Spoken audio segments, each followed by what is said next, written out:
शुरुआत इस वक्त की बड़ी खबर के साथ कर रहे हैं। ममता बनर्जी पर चुनाव आयोग ने 24 घंटे का बैन लगा दिया है, यानी कल रात 8 बजे तक ये बैन रहेगा और इस दौरान कोई भी प्रचार नहीं कर पाएंगी ममता बनर्जी। तो इस वक्त की सबसे बड़ी खबर, इलेक्शन कमीशन ने 24 घंटे का बैन लगाया है ममता बनर्जी पर। मुस्लिम तुष्टीकरण वाले बयान पर यह एक्शन लिया गया है चुनाव आयोग की तरफ से। अनुपमा झा इस वक्त हमारे साथ सीधे जुड़ रही हैं। और अनुपमा, ये बड़ा एक्शन लिया है इलेक्शन कमीशन ने, क्योंकि इस मामले में हिंदू मुस्लिम वाले बयान पर घिर गई थी और जिसकी शिकायत की गई थी, अब जाकर उन पर 24 घंटे का बैन लगाया गया है। अनुपमा। बिल्कुल निधि, देखिए इसे बहुत बड़ा एक्शन कहा जा सकता है इलेक्शन कमीशन की तरफ से जो लिया गया। इलेक्शन कमीशन ने साफ और स्पष्ट शब्दों में कहा कि ममता बनर्जी आज रात के 8 बजे से लेकर कल रात के 8 बजे तक जो है वो प्रचार प्रसार नहीं कर पाएंगे। देखिए आपको याद होगा कि इलेक्शन कमीशन ने पहले ही जो है 72 घंटे पहले की रोक लगा दी थी कि प्रचार प्रसार में 5 चरण में जो चुनाव होगा वो 72 घंटे पहले रुक जाएगा। अब ऐसे में जब ममता बनर्जी कल प्रचार नहीं कर पाएंगे तो देखिए वजह क्या कुछ है ये समझना बहुत जरूरी है। आपको याद होगा कि ममता बनर्जी ने एक बयान दिया था जिसमें उन्होंने जिक्र किया था कि जो माइनॉरिटी जो लोग हैं वो सारे इकट्ठे हो जाए और किसी भी तरीके से वोट बंटने ना दे। इतना ही नहीं, उन्होंने सीएपीएफ को लेकर जिस तरीके से बयान दिया था, उन्होंने कहा था कि महिलाओं के साथ महिला जो है वो घेराव करने की कोशिश जो है करती है जिस तरीके से लगातार।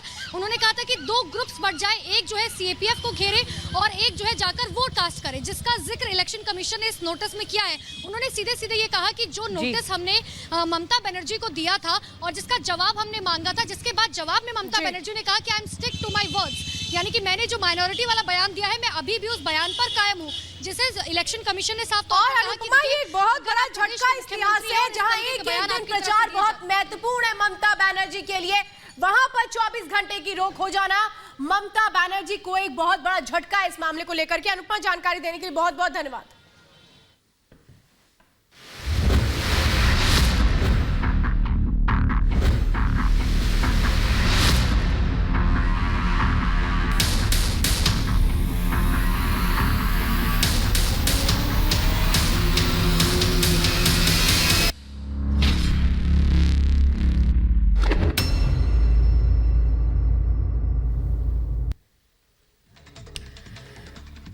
और अब खबर बड़ी है में हमारी खास पेशकश सावधान। जो कोरोना की दूसरी लहर है वो और ज्यादा शक्तिशाली होकर सामने आई है। एक बार फिर से खतरा बढ़ चुका है। तो नए मामलों की संख्या 1.5 लाख प्रतिदिन होती जा रही है और रोजाना सैकड़ों लोगों की मौत हो रही है। बिल्कुल, कोरोना की जो दूसरी लहर है, नया स्ट्रेन है, तेजी से फैल रहा है और इस बार बच्चों को भी निशाना लगातार बनाया जा रहा है और मुश्किल ज्यादा बढ़ गई है। न इलाज मिल पा रहा है आसानी से लोगों को और मौत हो रही है तो उनका अंतिम संस्कार कराना भी मुश्किल हो रहा है। आपको बताते हैं, रिपब्लिक भारत हर रोज आपके सामने हर मुद्दे की आवाज उठाता है, तो आप भी अपनी आवाज उठाइए और रखें अपने विचार कू ऐप पर। आज का श्वेता सवाल दर्शकों को बता देते हैं, जो मौजूदा लहर है लोगों की लापरवाही जो हो रही है उसके लिए क्या लोग ही जिम्मेदार? अभी जाएं और रखें अपने विचार कू ऐप पर। तो हम आपको दिखाते हैं कि कैसे कोरोना कोहराम मचा रहा है और आपको सावधान रहना जरूरी है।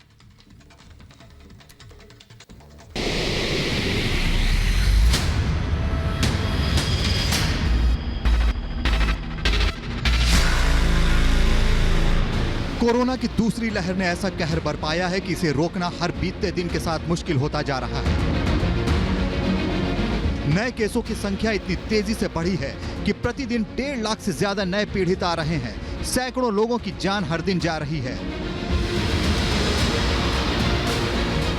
आर्थिक राजधानी मुंबई हो या फिर देश की राजधानी दिल्ली, कोरोना की बेकाबू रफ्तार ने हिला कर रख दिया है। हालात ये हैं कि अस्पतालों में इलाज की मुश्किल हो रही है, बिस्तरों और दवाइयों की कमी हो गई है, मृतकों के अंतिम संस्कार में दिक्कत हो रही है।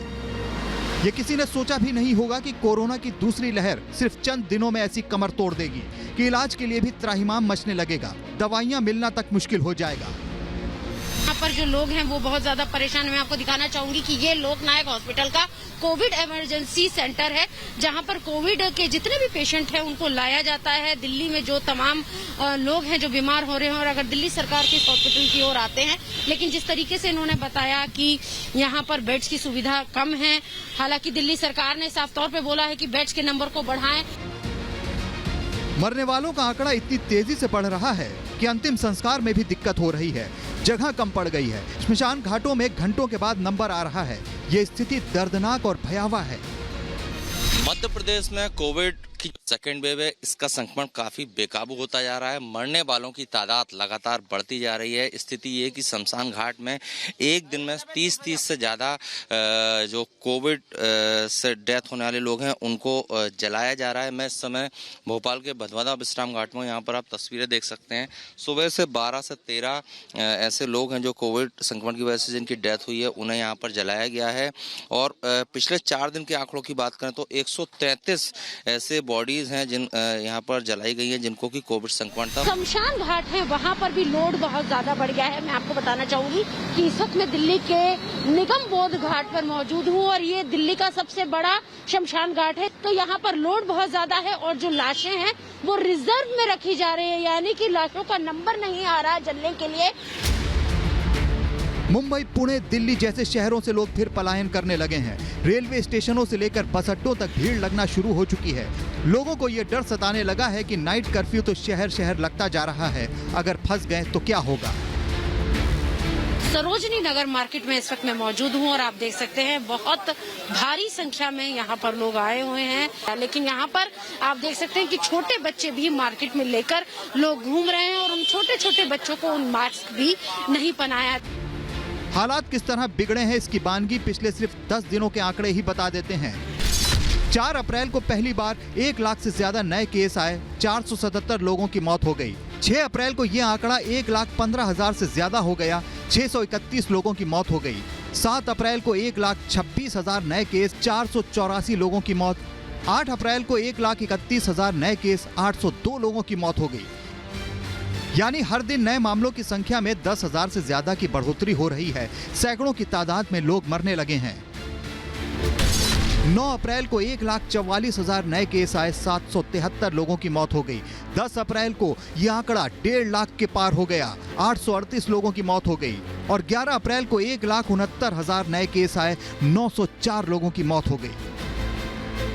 ये आंकड़े दिल दहलाने वाले हैं, ये तस्वीरें रुलाने वाली हैं, चौंकाने वाली हैं। लेकिन ये डरावना सच है कि कोरोना पिछली बार से कहीं ज्यादा ताकतवर होकर लौटा है और कोई भी इससे सुरक्षित नहीं है। Bureau report, Republic Bharat. तो सावधान रहना जरूरी है, लेकिन क्या सावधान रहने में ही मुश्किलें हो रही हैं?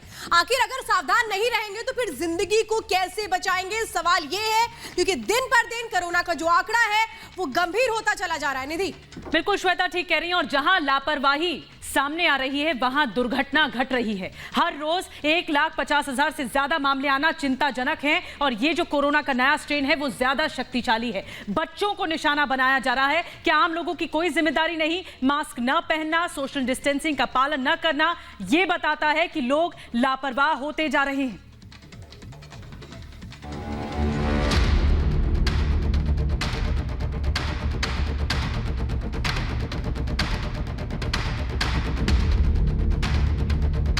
ये तस्वीरें डराने वाली हैं। ये सीधा सीधा निमंत्रण है कोरोना को। नाइट कर्फ्यू भले ही कई जगह लगा दिया गया है, लेकिन दिन में माहौल ऐसा जैसे कि मेला लगा हुआ है। और ये तब हो रहा है जब हर दिन 1.5 लाख से ज्यादा नए केस आ रहे हैं। दिल्ली के सरोजनी नगर मार्केट में सब कुछ आम दिनों जैसा दिख रहा है। मास्क का मजाक बना दिया गया है।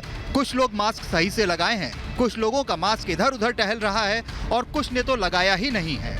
मैम, आप शॉपिंग करने आए हैं, लेकिन आपका मास्क नीचे है। देखिए, यहाँ पर कुछ लोग लापरवाही में मास्क भी नीचे कर रहे हैं, जो कि ना करें। ये तो हाल है। सोशल डिस्टेंसिंग की बात कही जा रही है, लेकिन इतनी भीड़ है कि दूरी असंभव है। बच्चे भी मौजूद हैं। कोरोना किसी को भी चपेट में ले सकता है, लेकिन इन्हें तो शॉपिंग करनी है। कुछ और लोगों से भी हम बात करते हैं, उनका क्या कहना है, क्योंकि यहाँ पर आप देख सकते हैं भीड़ बहुत ज्यादा। मैम, आप शॉपिंग करने आए स्पेशली? यस। आप ये वाली मार्केट में आए, देखिए कितनी ज्यादा भीड़ है। सरकार कह रही है सोशल डिस्टेंसिंग का पालन करें। शॉपिंग तो मस्त है ना, घर में शादी है। घर में शादी है। बाजार लोगों से भरे पड़े हैं तो रेलवे स्टेशन और बस स्टैंड का भी यही हाल है। लोगों को जैसे कोई फर्क ही नहीं पड़ रहा। भाई साहब, मास्क कहाँ है आपका? सेकंड लेयर आपको पता है कितनी घातक हो सकती है? मास्क भूल गए सर। भूल गए तो खतरे में डालोगे दूसरे की जिंदगी। दूसरे को डालेंगे। मास्क ले रहे हैं हम। मास्क कहाँ है भाई साहब आपका? मास्क खरीद रहे हैं। मास्क तो खरीद रहे हैं भैया। कमोवेश यही हाल पूरे देश में देखा जा रहा है। आखिर कब समझेंगे हम, कब मानेंगे कि खतरा अभी टला नहीं है, बल्कि वो और ताकत के साथ वापस लौट आया है। Bureau report, Republic Bharat.